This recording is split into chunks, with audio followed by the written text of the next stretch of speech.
નમસ્કાર વિદ્યાર્થીઓ, કેમ છો? મજામાં છો ને? શું ભણવાનું ચાલુ કર્યું? શું કરો છો ઘરે? હા, ખાલી મજા કે લખવાનું ચાલુ કર્યું? તમે જાતે લખો છો કે મમ્મી પપ્પા લખે છે? હા, ઓકે. બાળકો, તમે જાતે લખશો તો અમને વધારે ખુશી થશે. કેવું પણ લખો, પણ જાતે લખો. ઓકે, ચલો આપણે આગળ વધીએ. આજે આપણે ગયા વિડીયોમાં શું જોયેલું? કયું ચેપ્ટર? વચન. ગ્રામરમાં વચન જોયેલું ને? આજે આપણે દશેરા ચેપ્ટર જોઈશું. 12મા નંબરનું ચેપ્ટર છે દશેરા. બાળકો, તમને ખબર છે દશેરા ક્યારે હોય છે અને ક્યારે ઉજવવામાં આવે છે? કેમ ઉજવવામાં આવે છે? ખબર છે તમને? આની પાછળનું કારણ ખબર છે? તો બાળકો, દશેરા નવરાત્રિના 10મા દિવસે હોય છે. આસો સુદ નવરાત્રિ હોય છે ને, આસો મહિનામાં જે નવરાત્રિ આવે છે ને તેનો 10મો દિવસ એટલે દશેરા. ઓકે, હવે દશેરા કેમ ઉજવવામાં આવે છે? કેમ આપણે દશેરાનું આટલું બધું મહત્વ છે? કેમ આવું છે? તો તે દિવસે રામનો રાવણ પર વિજય થયો હતો, તેથી તેને વિજયાદશમી પણ કહે છે. આપણે દશેરા ના કહીએ અને વિજયાદશમી કહીએ તો પણ ચાલશે. રામે રાવણને મારી નાખ્યો હતો, તો રામનો વિજય થયો ને ત્યારથી આ વિજયાદશમી એટલે કે દશેરા આપણે મનાવીએ છીએ. ઓકે બાળકો, તો હવે થોડું આગળ જોઈશું. જુઓ,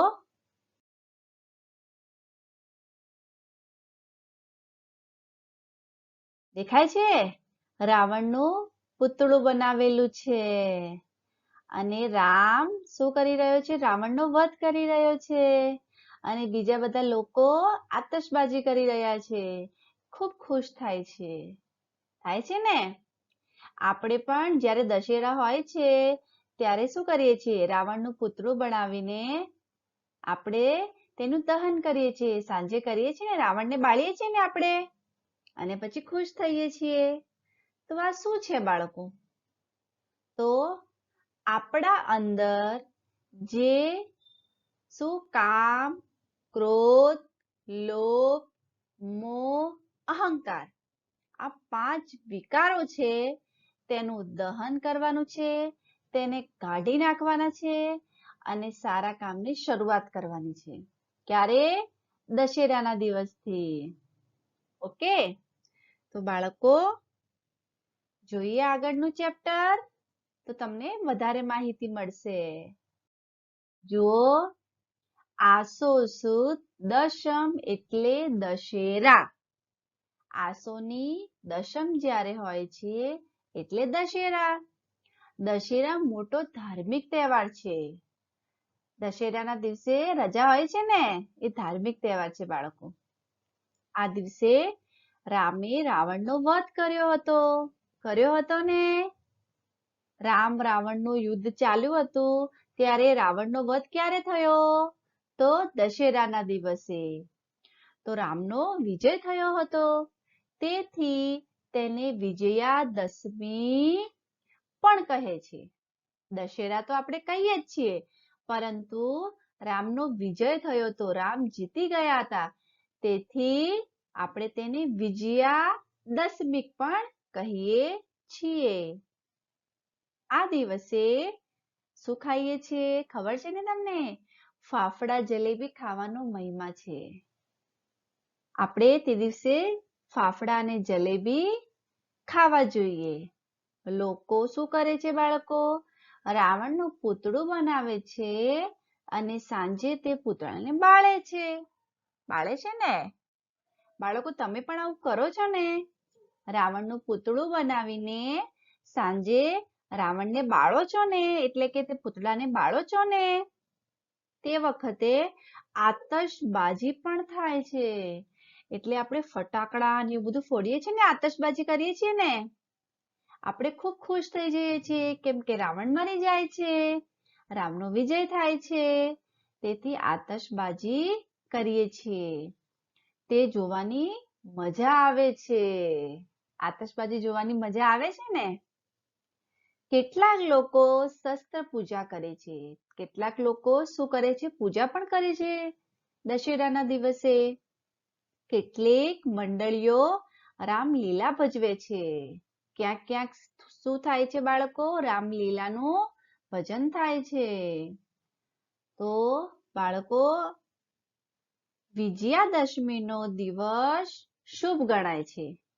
ઘણા લોકોને નવરાત્રી હોય તો કોઈ વસ્તુ લાવવાની હોય, જેવી રીતે ગાડી છે, કોઈને ઘર લેવાનું હોય, કઈક વસ્તુ લાવવાની હોય તો ક્યારે લાવે છે? નવરાત્રીમાં અથવા વિજયાદશમીના દિવસે, કેમ કે એ દિવસ શુભ ગણાય છે. તે દિવસે સારા કામોની શરૂઆત થાય છે. એટલે કે આપણા અંદર જે 5 વિકાર રહેલા છે તેને બહાર કાઢીને આપણે સારા કામોની શરૂઆત કરવી જોઈએ. કયા 5 વિકાર બાળકો? કામ, ક્રોધ, લોભ, મોહ, અહંકાર. આ 5 વિકાર. કે રાવણમાં આ 5 વિકાર હતા. તેથી શું થઈ ગયું? રાવણ હારી ગયો ને, અને તેનું મૃત્યુ થઈ ગયું. રામ ભગવાનમાં આવા કઈ વિકાર હતા નહીં, તો એમનો વિજય થયો. તો આપણા અંદર પણ આમાંથી પણ કયો વિકાર હોય તો તેને બહાર કાઢીને સારા કામોની શરૂઆત કરવી જોઈએ. કે બાળકો, હવે તમારું હોમવર્ક જોઈ લો બાળકો. શું છે હોમવર્ક? પેજ નંબર 37 એટલે કે પાના નંબર 37. તમારે શું કરવાનું છે? રીડિંગ કરવાનું છે, એટલે કે વાંચવાનું છે. ઓકે, હવે તમારી પુસ્તક તમને મળી ગઈ હશે. ઓકે, તો જે પહેલાનું બાકી હશે તો હવે તમે લખી દેજો. ઓકે, હું તમને PDF મોકલાવી દઈશ. ઓકે, હવે આપણે મળીશું નેક્સ્ટ વિડીયોમાં. ત્યાર સુધી તમે અભ્યાસ કરતા રહેજો. ઓકે બાળકો, બાય. Thank you.